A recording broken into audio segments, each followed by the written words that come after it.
Hello, everyone. Welcome to yet another insightful episode of the Digital Adoption Show, where we deep dive into topics shaping the modern workplace. I'm your host, Abhirami, team lead for sales development at Whatfix, and I have a very special guest joining us today, Chaira Madrone, who is the Global Talent and Performance Director over at Sodexo. In today's episode, we're going to be exploring the role of digital transformation in revolutionizing talent management performance decisions. So, without any further delay, let me share more about our special guest for today.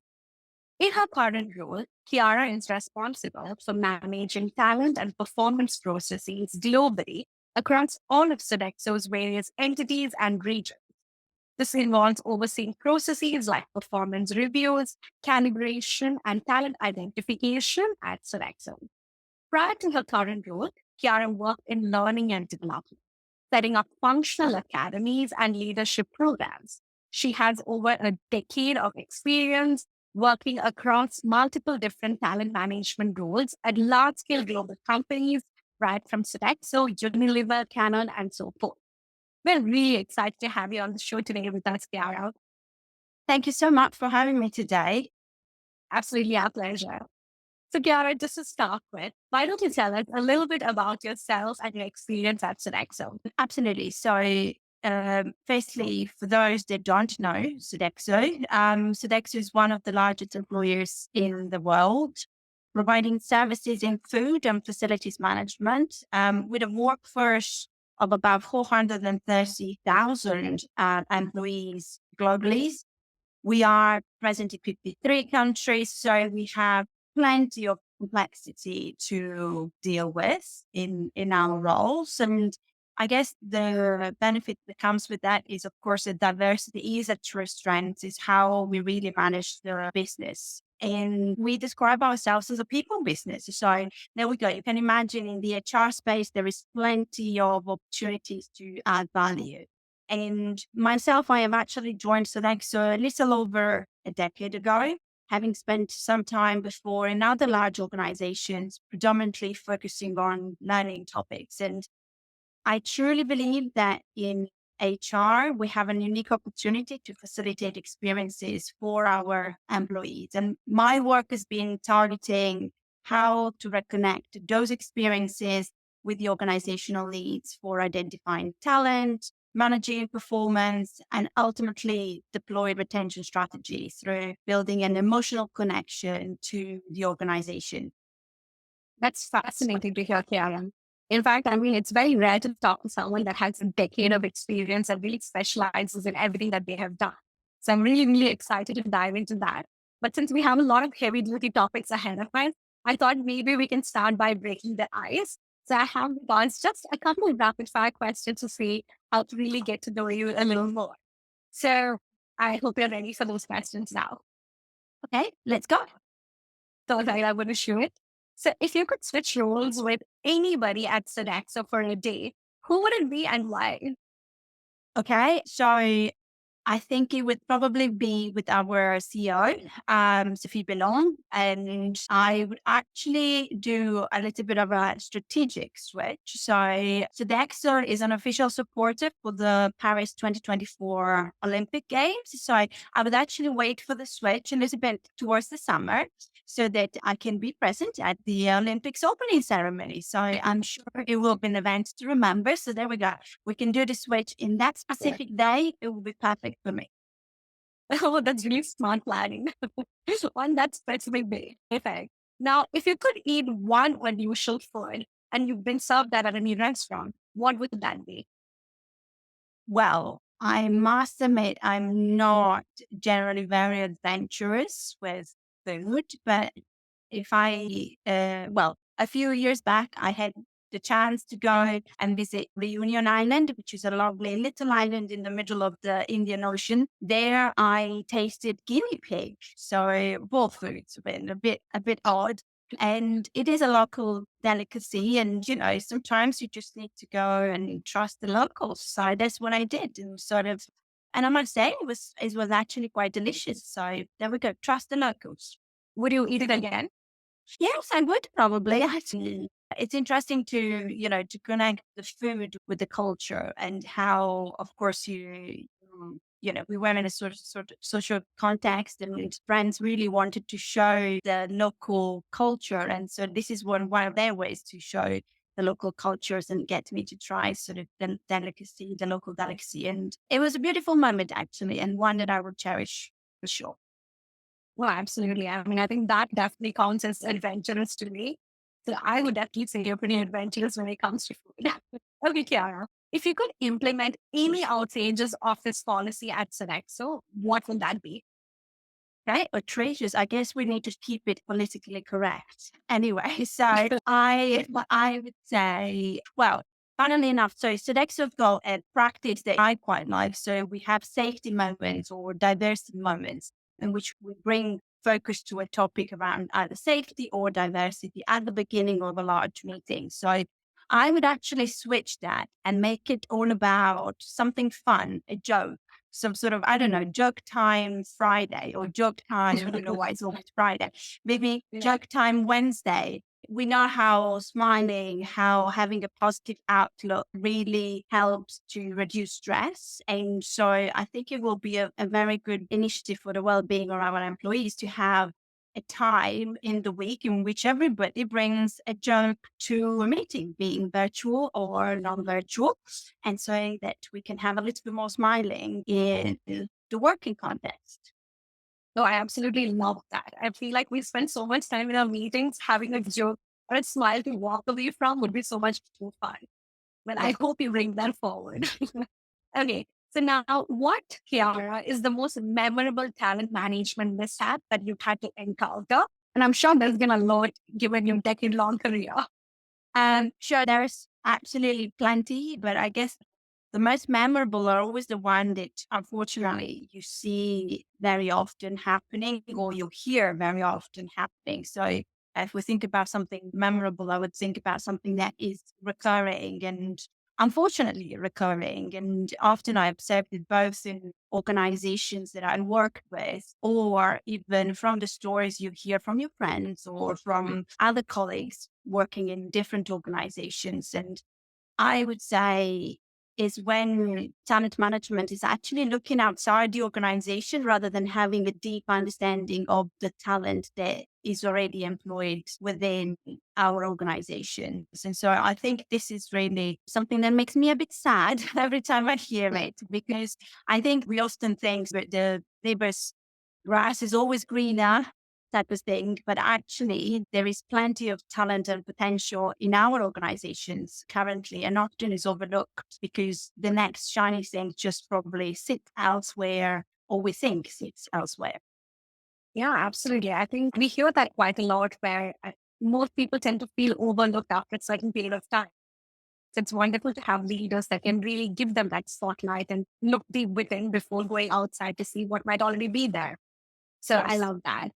And lastly, Chiara, if you could master one random skill overnight, what would that be? Oh, okay. Overnight. That's an interesting one. Very good. So this is something that I often think, because of course for work we tend to travel, and I'd love to have some survival skills. And here is me sorry, planning ahead in case something happens. But it's definitely so survival skills will definitely take me out of my comfort zone. But I like the idea of being able to look after yourself, even if you are on, if you land on a desert island or you're in the middle of the jungle or I don't know, you slip from a ship or into the ocean, hopefully, or a channel or any sort of water, hopefully with not many fishes, not very big fishes. And so something like this, I guess, there's survival skills that can help you just overnight. All of a sudden you wake up and you know what to do in the forest. No, absolutely. Did the pandemic influence this style of you? Maybe it has. I don't know. But sometimes, when you're sitting on a plane or something, you always think, what, I don't know, you're watching a film. What would you do in that situation? If you want to drop from a helicopter and then all of a sudden find yourself with a little pocket knife and little to go on with. I mean, it's one of those things you test yourself outside your boundaries of your comfort. And often nowadays our comfort, if we live in a city, even if we live in a countryside, is, a sheltered home and sort of quite a comfortable environment. So what would be of us if we were outside that? It's quite a fascinating thought, I guess. No, absolutely. This song is going to keep me up at night now. I'm really going to hone my Sorry, skills. didn't mean to kind of trigger nightmares, but That's fine. Perfect. That was lovely, Chiara. I feel like we really got to know you well. So now coming back into our topic for today.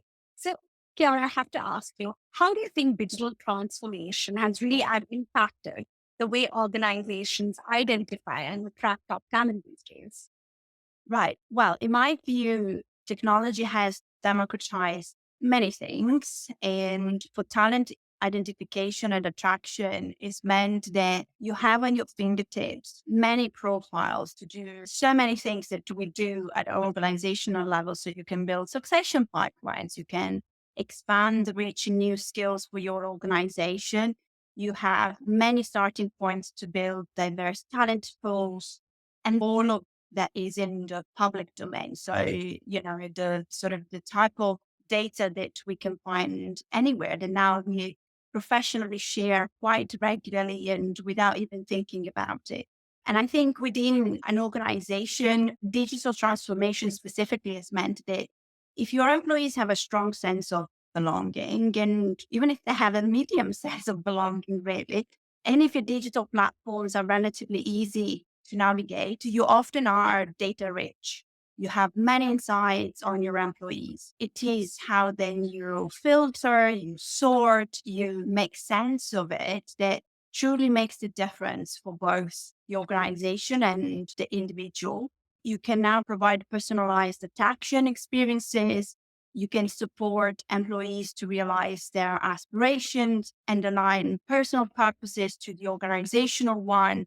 So for me, it's made a huge difference. And at this stage, I really think that there is no excuse to a poorly delivered employee experience because HR has got the tool to be able to deliver exceptional ones. Right? And this is really the main advancement, I guess. So all of the fact that we are data rich, we can really provide those experiences to really be able to be targeted to attract with intent and to identify actually within our organization the talent that we need to continue advancing the business. So in essence, that's where I think we should be really as an HR function.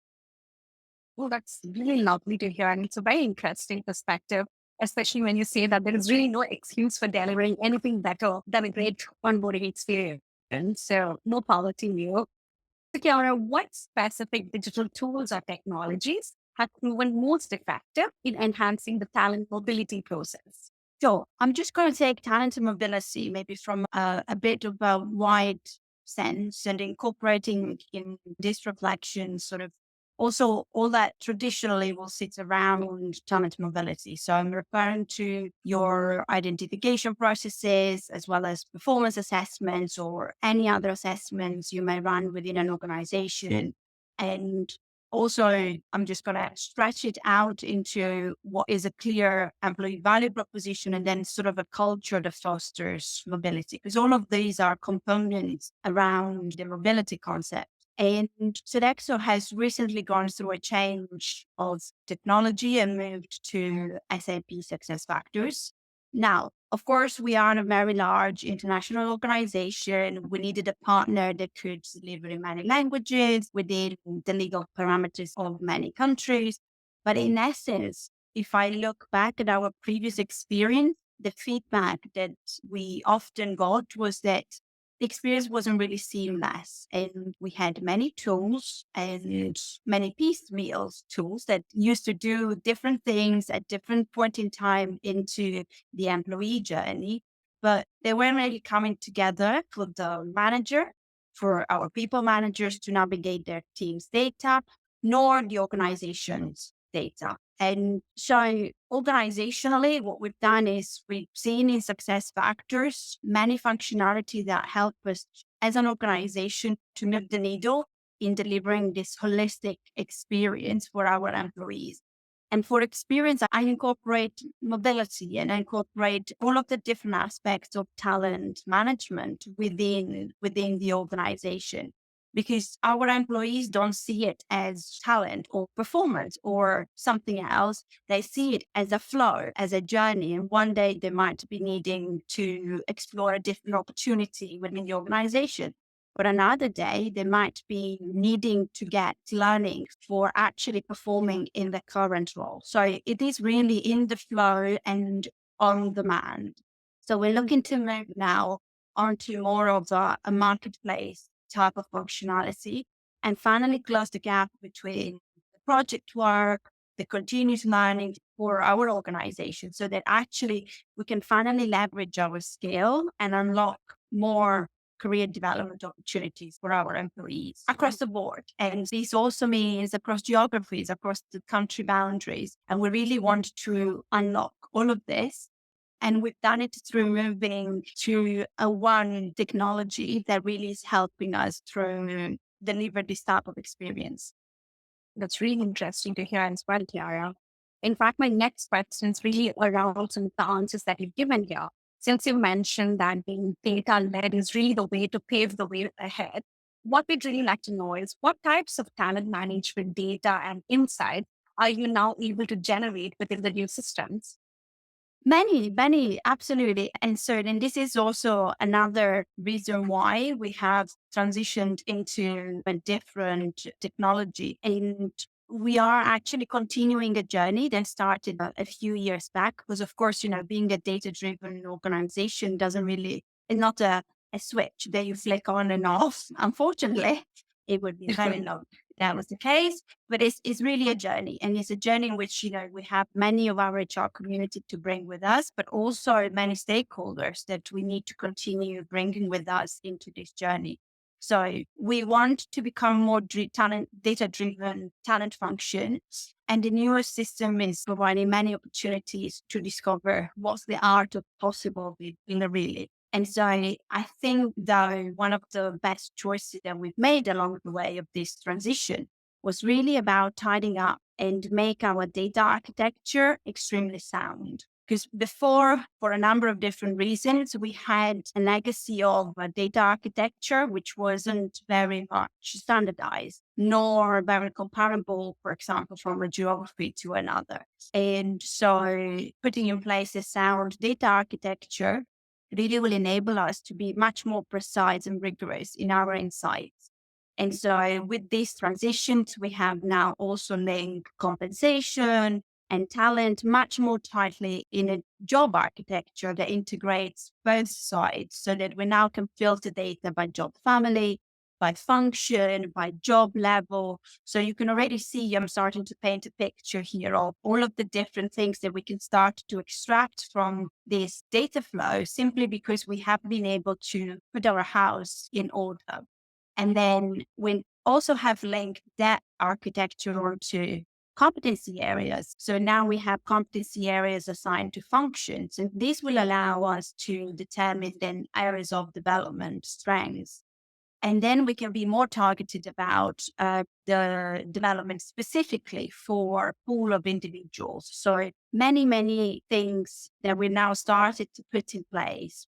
And we also continue, of course, in our commitment to drive fairness in our performance evaluations. And we have specifically done that with the ability of identifying variances in performance rating behaviors by gender or management level, for example. We can now keep a pulse on the experience delivered during the year-end activities and the conversations between manager and employees around the time of the year, so that we can get our employees to provide a view on whether this interaction has been satisfactory or not.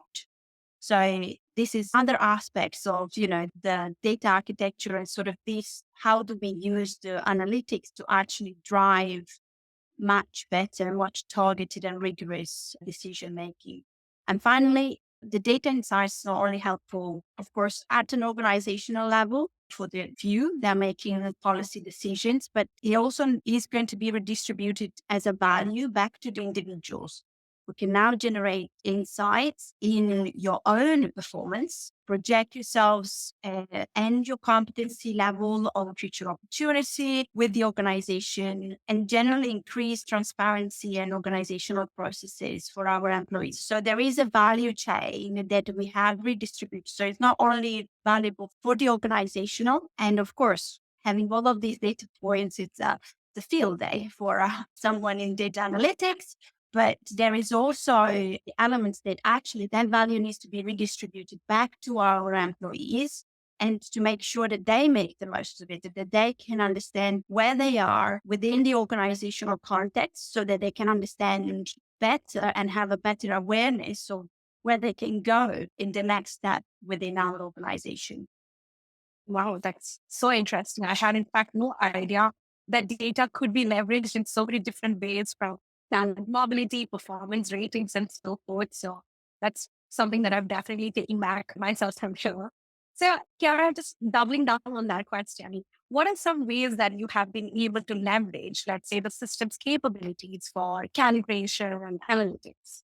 So this is a very interesting question. We at Sodexo, we activate a number of calibration activities around the globe in regular cycles during our fiscal years. And for Sodexo, calibrating is still very much a conversation, and many aspects are brought into that conversations. And the conclusion is often the data points that really remains of that conversation. I think we treat this very much as a talent exercise, and we have been often asked by the business to really stretch outside this area and actually integrating talent data into more business sort of related data, such as turnover managed, or what kind of leadership experience, etc., etc. So I guess we have started a journey to actually be more rounded on how we do those type of calibrations. And I'll give you an example. We now can input in the system, for example, the leadership experience of our employees is part of someone's profile. So that really starts to bring a different dimension into talent data that we use normally for calibrations. And the new technology is really enabling us to record the motions of these conversations as they happen in different parts of the globe, for first of all, at global level, to have a clear view on what's happening. So having that view across the board, it's extremely important for us as a global business. And then it really enhances our ability to transfer knowledge beyond the people in the room, from manager to the next manager, across assignments, and even over geographical boundaries. So it has also helped us being much more integrated with conversation as well as learning, and sort of starting bringing things together. Because I think we often, as HR professionals, are very much focused around the identification of talent. And this is where the calibrations are really happening and are important. But then it's all about the development of these people and their next steps, and how you bring them across their journey within the organization. So learning development is extremely important, and we are trying to push the boundaries then from calibration identification to really focus on development or career development for, and again, I'll say it again, I said it earlier, to really bring the value back to our employees where it should be. Because of course they make our organization what they are. They deliver the business outcomes. So we really are there to facilitate these movements. Yeah. It's really interesting take to note that it's really about empowering the value given to employees at the end of the day. Lastly, Chiara, where do you really see the future of digital transformation when it comes to talent management, let's say in the next 5 to 10 years? Well, things are going so fast. Who knows where we will be in five to Yeah. 10 years? Yeah. So, and we've seen it everywhere. I think the artificial intelligence and natural language programming is already disrupting HR, the way we look at nurturing people within organizational context. And so I think HR now more than ever has really the opportunity to be at the heart of the business, and sort of integrating talent data can be done well beyond the boundaries that we always had traditionally of HR. So we can actually be a true business maker and not just a supporting function. So for me, HR is really the place to be. This is where all of these new technologies will really unlock our value back to the organization. And I think this connection with us as individuals and the value we can bring to the business, to the world around us, is going to be absolutely great. So if that doesn't excite anybody, I don't know what can really. Yeah. Are there any emerging technologies that you're really excited about?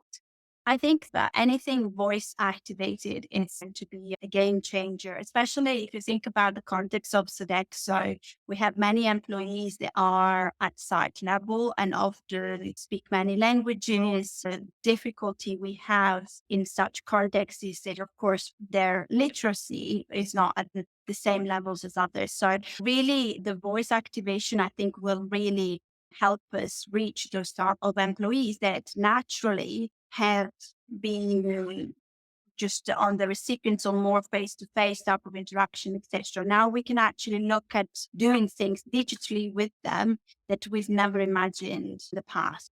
And again, I'm a big believer of technology as a democratizing sort of tool.